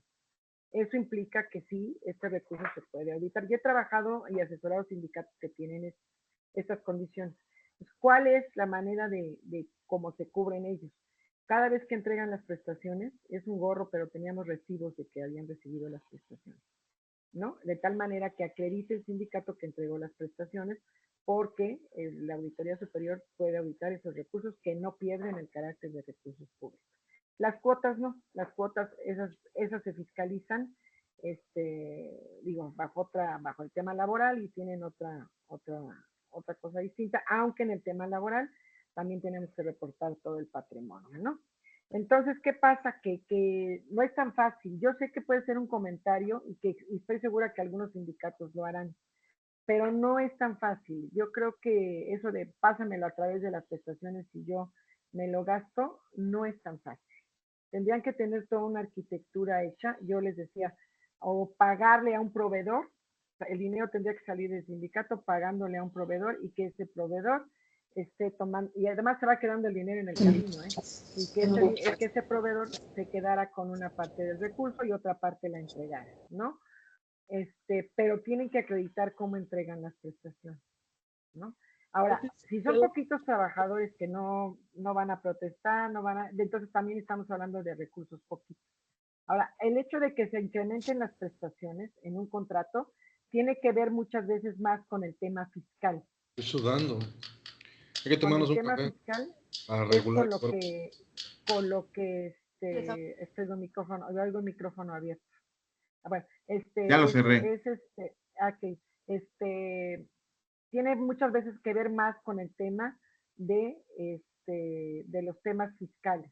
Y dos, muchos nos vamos con la finta de incrementemos prestaciones, incrementemos, y hay muchas de estas prestaciones que no se suman al salario diario integral. Y entonces tenemos que buscar aquellas prestaciones que se sumen al salario diario integral, ¿no? Porque entonces, no, sí nos van a dar mucha lana para el Día del Niño y para el Día de la Madre, pues sí, pero esas prestaciones no forman parte del salario, ¿no? Entonces, ese tipo de cosas, no tendría una respuesta, hay que evaluar cada caso, pero en mi opinión no es tan fácil, ¿eh? No es tan fácil de que deposites con el pretexto de prestaciones y lo saques, no es tan fácil, ¿no? Ok, había levantado la mano Carlos Miguel Prados, pero ya la bajó. ¿La mantiene abajo o quiere intervenir? Solo para agradecer la excelente exposición de la maestra, muy informativa para los que no estamos muy apegados o con el conocimiento necesario de estos datos. Y pues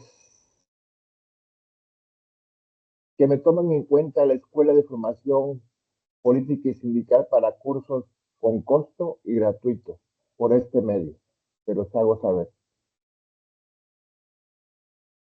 Muchas gracias. A Lo ustedes. anotamos. Gracias. Edward Morales, adelante. Primero que nada, felicitar a la expositora, excelente. Mi pregunta va basada, ¿está mal que el sindicato, con tal de no agredir a los trabajadores en la cuestión fiscal, cuando hay un incremento, se puede aumentar en prestación social? ¿Eso pudiera derivar en una evasión? No. No, hay que aprovechar las facilidades fiscales. Hay un margen que sí nos deja y que sí nos apoya, que puedan ser deducibles y que no nos impacten el impuesto, ¿no? Pero eso no está mal, pero hay un margen, o sea, y la verdad es que el propio SAT desde hace muchos años fue acotando este tipo de cosas derivado del abuso y que además se dieron cuenta de que muchas de estas prestaciones no beneficiaban a los trabajadores. El tema del fondo de ahorro que dijo, a ver, es exento, yo como empresa pongo una parte, el trabajador pone otra y la que ponga la empresa no le voy a cobrar impuestos al trabajador, ¿no? Va exenta la parte que pone la empresa, no se acumulan los ingresos.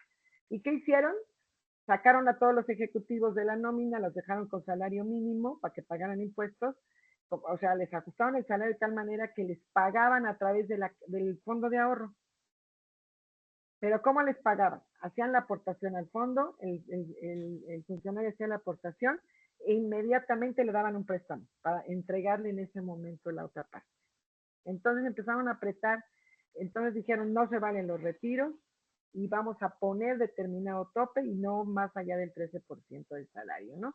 Entonces así te puede ir contando todas las prestaciones porque le fueron poniendo tope. No está mal, hay que usarlas y hay que ver hasta dónde es el margen y hasta dónde tenemos chance. Después de eso, pues evidentemente sí va a acumular para los ingresos, porque como dato importante, casi el 80% del impuesto sobre la renta que se recauda es de los salarios, no es de las empresas y no es de los que pagan impuestos, no somos los asalariados los que sin opción alguna nos quitan el impuesto y pagamos, ¿no?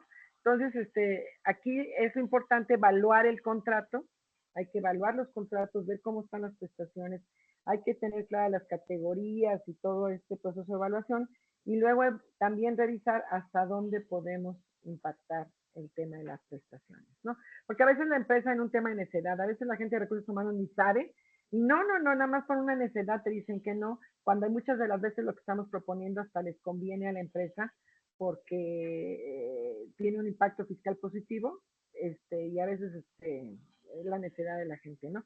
Hay que analizarlos, pero no, claro, hay que tomar todo lo que pueda ser beneficiado hasta donde avancemos con los topes, adelante.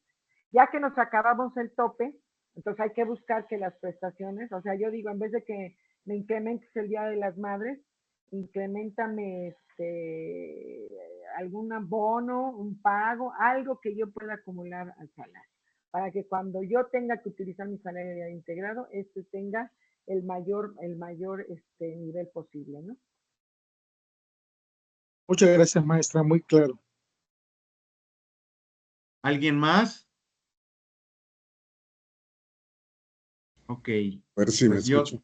tengo mi pregunta, también, pues de repente un poco de la experiencia participando con algunos sindicatos y bueno, pues partiendo de la facultad o el derecho que tienen para constituir cooperativas y cajas de ahorro, ¿cuál es el peligro, el riesgo más fuerte que usted ve en el tema del lavado de dinero, en el manejo de estas dos posibilidades, ¿no? Y pues un poquito una segunda pregunta, ¿qué tan presente está este fenómeno del lavado de dinero en el mundo sindical, como para decir debemos de alarmarnos verdaderamente, porque como muchos lo han comentado, es un tema muy especializado del que son ajenos, yo diría, el 98% de los sindicatos en este país y no tienen ni idea la relación o, bueno, que su actividad o su cotidianidad, la relación que tiene con un montón de marco normativo que pues ni siquiera saben que existe, ¿no? Y terminamos con problemas que pudieran desembocar inclusive en cuestiones de índole penal, lamentablemente. Gracias, maestra. Bueno, miren, el tema de las cooperativas y las cajas de ahorros sindicales, las dos son unas herramientas maravillosas y que tienen mucha flexibilidad para que las puedan operar los sindicatos. Ellos están menos normados, menos regulados. El tema de las cajas de ahorro sindical, porque ahora Telmex tiene su caja de ahorro, pero esa no es sindical. Por ahí empezó y es la caja del sindicato de trabajadores de Telmex y están registrados y están supervisados por la Comisión Nacional Bancaria, hicieron gobierno corporativo, ellos se crearon, hicieron una empresa que se llama hoy la caja del sindicato, pero no es una caja sindical. ¿Por qué? Porque hacer todo ese proceso cuesta muchísimo dinero. Hay que tener el sistema, que cuesta muchísimo dinero. Hay que tener una infraestructura completa, el director, las áreas separadas, el oficial de cumplimiento que cobramos caro, o sea, toda esa infraestructura nos disculpan de ella en las cajas sindicales. Dicen, nada más organízate. ¿Y cuál es nuestra exigencia ahí? Que tengamos claro el origen de los recursos. En las cajas sindicales que yo he manejado en todas, lo que hacemos para no tener ninguna duda es que no se permiten depósitos de fuera. Si tú quieres depositar, que sea de tu salario. Y de esa manera no tengo ninguna duda para saber que los recursos vienen de procedencia lícita, ¿no? Y todas las operaciones se hacen con los recursos de tu salario. Depósitos, préstamos, pago de préstamos, todo se hace a través del salario. Eso ayuda mucho. Y las cooperativas y las cajas tendrían que cubrir esos mismos requisitos que vimos ahorita, saber el origen y el destino de los recursos, que la operación sea razonable. Mucha gente le tiene miedo al SAT y que los impuestos, eso la verdad es que uno no tiene ni que preocupar. Lo peor que puede pasar es que el SAT venga, me cobre y tengan que pagar porque dice que le debo impuestos. Pero en cambio, si nos tipifican una conducta que tiene que ver con lavado de dinero, es otra cosa, ¿no? Ahí sí nos van a revisar todos los rinconcitos, todos, ¿no? Y entonces caemos en esta teoría que dice que todo recurso que no pague impuestos se considerará recurso de procedencia ilícita, que es la exageración. Pero si supiéramos ahorita todo el comercio informal, pues estaríamos todos serían recursos de procedencia ilícita, ¿no? Cuando están haciendo una actividad económica lícita, ¿no? Entonces, pues hay una rayita ahí que, que en mi opinión, las cajas y las cooperativas, vamos a hacer una cooperativa ahorita con un sindicato, es que cubramos las mismas reglas para evitarnos un problema. Lo peor que puede pasar es que tengamos una pérdida de recursos y nos los confisquen. Pero además de eso, pues los responsables nos vamos al bote, ¿no? O sea, nos detienen y hay una conducta penal clarísima y entonces las consecuencias son graves. Entonces, si lo vamos a hacer, aprovechemos las bondades que tiene, pero cumplamos con todo como si fuéramos una caja regulada y una cooperativa como si fuera una empresa, cumpliendo con su contabilidad, la transparencia y todo eso. Y yo creo que si lo hacemos así, no tenemos ningún tema, ¿no? Ahora, yo creo que el tema de la corrupción en los sindicatos es más fama, ¿eh? Es más fama, porque los sindicatos públicos, me refiero a los que los veíamos en la tele, pues tenían mucha lana, ¿no? Pero la verdad es que la mayoría de los sindicatos no tiene dinero, o sea, ¿cuál corrupción o ¿de dónde? ¿No? ¿De dónde no tienen tantos recursos como para poder estar en esos modelos? Y porque no tienen recursos, entonces sí tienen un mayor nivel de exposición a aceptar que se hagan este tipo de operaciones a través de sus cuentas, ¿no? Nada más hay que tener cuidado. Ahora que si la comisión es muy buena, pues a lo mejor sí aceptamos, ¿no? Pero solo que la comisión sea muy buena, ¿no? No es cierto, no es cierto, eso es broma, ¿eh? Nada vale. Estamos hablando de temas que tienen como consecuencia denuncias penales, ¿no? No es un incumplimiento de impuestos, no es una multa. Bueno, además de la multa, puede tener consecuencias penales, ¿no? Muchas gracias, maestra. ¿Alguna pregunta más por ahí que esté pendiente? Creo que no. Pues maestra, Muy bien. perdón. Espero que expliqué muy bien porque no Ya tienen duda. levantaron la mano Marta Aguilar. Marta, por favor, adelante. Sí, buenas noches. Primero que nada, al igual que todos los presentes, pues agradecer la manera tan explícita que nos ha compartido su conocimiento a la maestra. Y también quería preguntarle en relación a la pregunta anterior, por ejemplo, hablaban de las fondos de ahorro, ¿no? O fondos, Cajas, los sindicatos tienen cajas ahora, de ahorro. ¿Y cuál es la diferencia con una sociedad mutualista? Esa es mi duda, o sea, porque también a través de ellas el sindicato puede manejar recursos, o sea, ¿cuál es la diferencia? La sociedad mutualista es una entidad económica separada del sindicato. Es otra entidad económica, ¿no? Y la caja es parte del sindicato. La caja de ahorro forma parte del sindicato, es administrada por el sindicato. Y ahí lo que hay que cuidar nada más es que los mismos que administran la caja no se lleven la lana, ¿no? Eso es lo que hay que cuidar. Hay que tener los controles suficientes para que la gente que participa en la administración no se despache con la cuchara grande. Pero la sociedad mutualista es una entidad económica distinta al sindicato. Pueden hacer operaciones, pero es una entidad distinta. Muchas gracias. ¿Alguien más? Parece que no. Pues, maestra, muchísimas gracias por Fabiola, perdón, Fabiola está levantando la mano y Rubicel. Disculpe, por aquí había escrito la pregunta. Habló la maestra de que las cuotas sindicales no son ingresos y lo tenemos muy confundido. Quería que me aclarara esa situación. Las cuotas sindicales son aportaciones de los socios. Es su aportación porque técnicamente y para efectos fiscales no son ingresos. Son cuotas de recuperación, cuotas de lo que, como cada quien, no sé cómo, dependiendo de cómo tenga redactados los estatutos, pero para efectos fiscales no son ingresos. En la declaración le ponen ahí ingreso y luego, ¿qué crees que nos preguntan? ¿En qué te lo gastas? Porque si yo digo que tuve ingresos, me van a preguntar los gastos. Y luego de los gastos me dicen cuáles tenían comprobantes fiscales y cuáles no. Y yo digo, a ver, ese no es nuestro tema. No lo es, fiscalmente no lo es. Los sindicatos están exentos de expedir y de solicitar comprobantes fiscales y de llevar contabilidad en términos de lo que solicita el SAT. Tenemos que llevar una contabilidad para transparentar las cuentas, ingresos, gastos, origen, destino. Pero no estamos obligados a llevar un sistema contable. Y muchas de las veces lo que nos pasa en el sindicato es que no hay un contador y el compañero tesorero es el que tiene que llevar el control.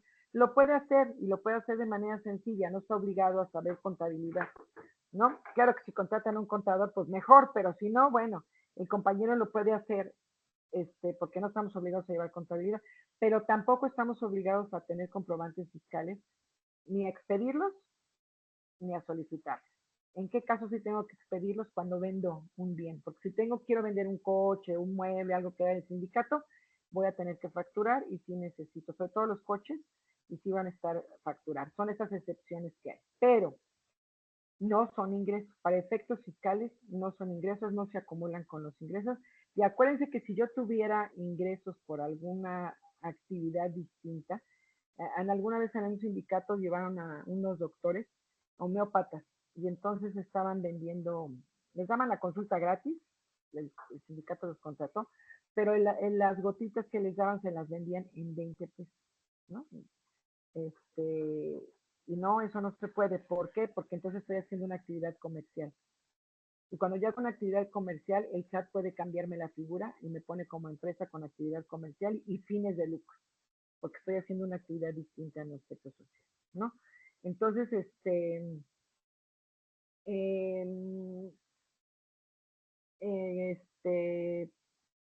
el tema aquí es que seamos muy cuidadosos con las operaciones que hagamos y le pongamos el nombre a las cosas como es y documentemos las cosas como son. No quiere decir que cambiemos la operación. Muchas de las veces no es que estemos haciendo las cosas mal, es que no las estamos anotando y documentando como debiera, ¿no?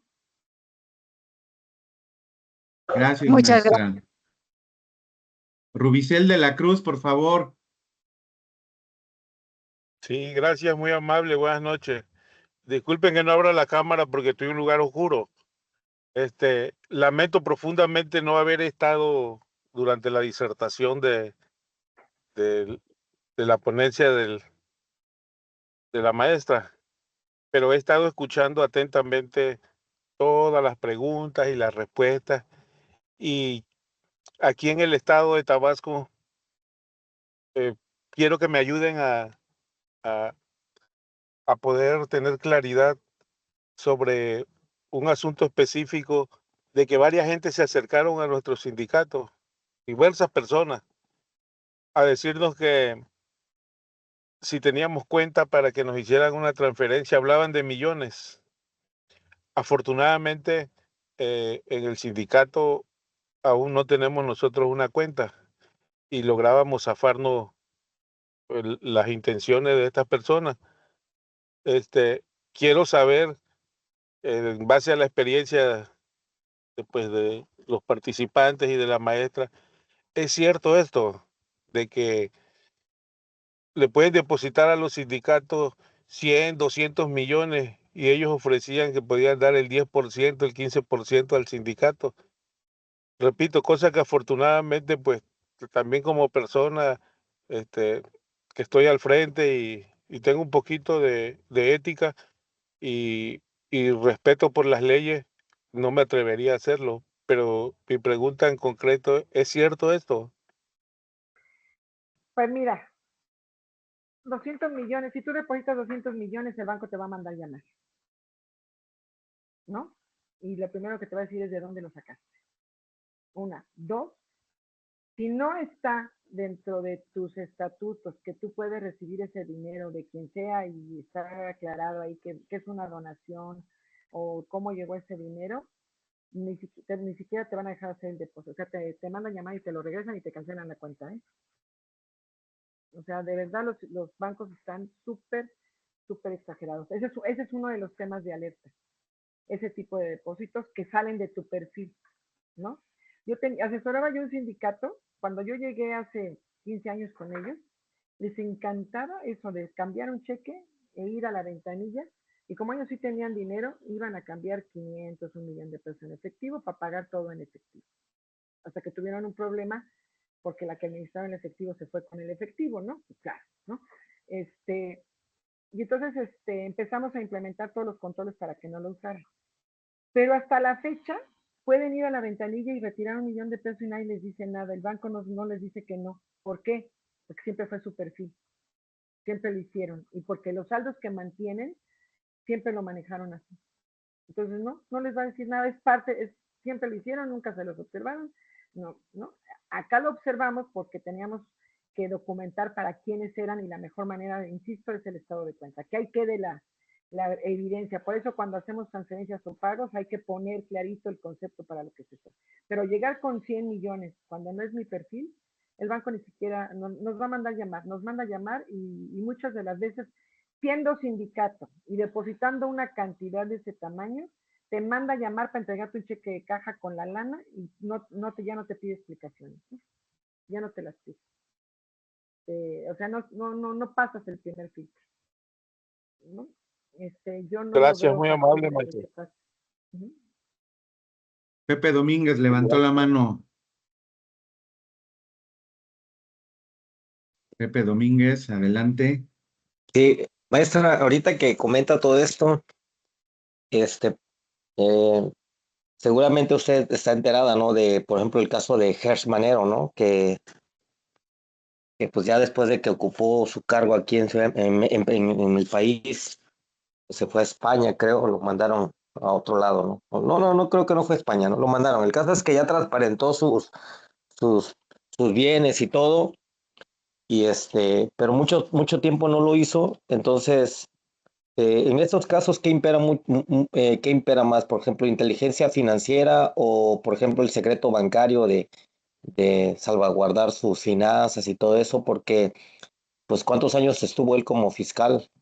Y nunca rindió cuentas hasta ahora que ya se iba, ya dio a conocer propiedades, cuentas y todo, y pues ya se fue. Entonces ahí, por ejemplo, ¿qué tanto en tema de rendición de cuentas para casos así de personas que ocupan cargos públicos, pueden ampararse ante el tema de que pues les revisen ahí sus cuentitas, ¿no? Para ver cómo andan en dinero, ¿no? Ujú. Mira, primero en la ley, la ley PORPI, ya no existe el secreto bancario. Ese fue uno de los temas por los que se tardó tanto en salir. Porque lo que te pide la GAFI es que el secreto bancario no existe a la hora de que la UIF está haciendo una investigación. Eso no existe. La UIF te manda a preguntar qué tienen, cuánto tienes, a qué horas tienes, y tú tienes que contestar. Se lo manda a preguntar a la Comisión Nacional Bancaria. Y la Comisión Nacional Bancaria gira oficios por correo a todos los oficiales de cumplimiento de todas las entidades que tiene comunicación directa confidencial con ellos. Los que somos oficiales de cumplimiento no podemos andar divulgando lo que nos preguntan. Y nos preguntan, a ver, ¿qué tienes de María Luisa Núñez? Mándame todas las operaciones que hayas hecho con ella. Y estamos obligados a guardar 5 años de operaciones a partir de la última operación que hicimos con esa persona. O sea que si los 5 años empiezan a contar, no cuando empezamos a la relación con una persona, sino cuando se terminó, ¿no? A partir de que terminamos 5 años. Entonces, la WIF no hay secreto bancario para empezar. No tenemos secreto bancario, ya ellos tienen para meterse para todos lados. Ahora, a veces hay un tema, no lo estoy defendiendo, personalmente no me cae bien, pero bueno, a veces hay un tema con los funcionarios que por seguridad no hacen pública su declaración patrimonial. No la hacen pública, pero sí lo tienen que declarar en la Contraloría. Porque si no, la Contraloría, en caso de que él apareciera de pronto con más dinero y la Contraloría no estuviera enterado de todos sus bienes, se supone, y digo se supone porque está dando la parte teórica, que es un enriquecimiento ilícito y sí tendría que hacer una investigación. Pero esa investigación la hace en primera instancia la Contraloría y si encuentra puntos de sospecha, le avisa a la UIF, ¿no? Avisa a la UIF y ellos son los que hacen todo el proceso. Pero son dos cosas distintas. Y sí, ahora yo sé que en España son muy estrictos los bancos, ¿no? Pero mira, insisto, para que se puedan hacer ese tipo de operaciones, y sí es cierto que fueron con recursos de procedencia ilícita, por supuesto que participó los bancos y participó todo el mundo ahí, ¿no? Que no nos digan que no se dieron cuenta. E insisto, y entonces en caso de revisión, ¿quiénes somos los chivos expiatorios? Pues los que estamos aquí en la medianía, abajito, a los que sí nos van a multar, sí nos van a regañar y nos van a traer fregados con el cumplimiento de la norma, ¿no? Pero sí, mi opinión ahí es que pudo que efectivamente ya lo hubiera tenido y no la hizo pública, porque el secreto bancario a la hora de una investigación no existe. Estoy dándole el beneficio de la duda, ¿eh? Pero pues pudo haber pasado esas dos cosas, ¿no? Ok. Dos preguntas más para finalizar. Y quienes tienen la mano arriba precisamente para esas dos preguntas son Elina España y Fabiola del Carmen. Adelante, Elina, y después Fabiola, por favor. Gracias, buenas noches. Maestra María Luisa, una pregunta. ¿Cuántos años debe guardar la administración de sus cuotas un sindicato? 5 años. Ahí aún y cuando no somos sujetos del impuesto sobre la renta, podemos asimilar la ley de que cualquier entidad económica tiene obligación de guardar 5 años. ¿Por qué 5 años? Porque la ley tiene facultades para revisar 5 años atrás, ¿no? Entonces guardar 5 años es suficiente. Yo nada más les sugiero que cuando uno destruye papeles los revise, porque luego rompen facturas y documentos que iban ahí en esos archivos. Entonces hay que revisarlos. Un día rompieron unas acciones de Telmex. Imagínate que hace 5 años pues valían muchísimo dinero. Pues las rompieron porque pensaron que eran papeles viejos. Entonces nada más hay que tener cuidado a la hora que se revisa, pero son 5 años. Muchas gracias. Fabiola del Carmen, por último, por favor, adelante. Sí, nada más para saber, la forma que nos van a contactar es que en el registro tienen nuestros correos, ¿verdad? Es de esa forma. Y la segunda es para agradecerles a los organizadores y a la maestra, excelente ponencia y muchísimas gracias de nuevo. Gracias. Muchas gracias. Bueno, ahorita hago una precisión. Ya, bueno, pues ya estaríamos culminando el bloque de preguntas y respuestas. Maestra María Luisa Núñez, pues como siempre, supera las expectativas de cuando nos ha apoyado en lo profesional o como en este caso, pues compartiendo de manera un tanto académico todo su conocimiento y experiencia. Muchísimas gracias, de verdad. Yo creo que el tema da para muchísimo más y creo que una conclusión a la que llegamos la gran mayoría es que es un tema de suma importancia para los sindicatos, el tema de la prevención del lavado, y que estamos súper alejados de él y que así como probablemente el tema de acceso a la información pública hoy se está volviendo algo vital como para crear un área dentro de un sindicato, pues el tema de prevención también debería de ser una preocupación en inmediato para todas las organizaciones sindicales, no solamente las de carácter público. Y pues muchísimas gracias, maestra, de verdad esperamos que no sea la última vez que nos acompañe, un tema que usted maneja muy bien y que pues seguramente cada vez será más complejo, que es el tema del PTU, pues de una vez la comprometemos para que nos acompañe el próximo año con él y desde luego lo que pudiéramos programar en lo que resta de este año, Y pues de verdad, gracias en nombre de la Escuela para la Formación Política Sindical, a usted, a todos los interesados en esta charla. Y en relación a lo que preguntaba Fabiola, en el grupo les vamos a compartir la presentación de la maestra María Luisa, inclusive con sus datos de contacto, evidentemente, y también les compartiremos la liga para que puedan revisar la grabación que se hizo de esta sesión, si nos permiten. Y pues no existiendo otra cuestión más que comentar, pues muchísimas gracias, tengan un excelente fin de semana y pues estén por favor pendientes de la actividad que realizamos aquí permanentemente, tanto con estos webinars como los cursos. Si tienen a bien, no se salgan de estos grupos, no damos tanta lata, porque ahí podemos precisamente de manera rápida poderles compartir toda esta información. Pues nuevamente, muchísimas gracias. Descansen, por favor, que estén muy bien. Bonito fin de semana. Gracias a todos. Gracias, buenas Gracias. noches. Buenas noches. Buenas noches. Gracias.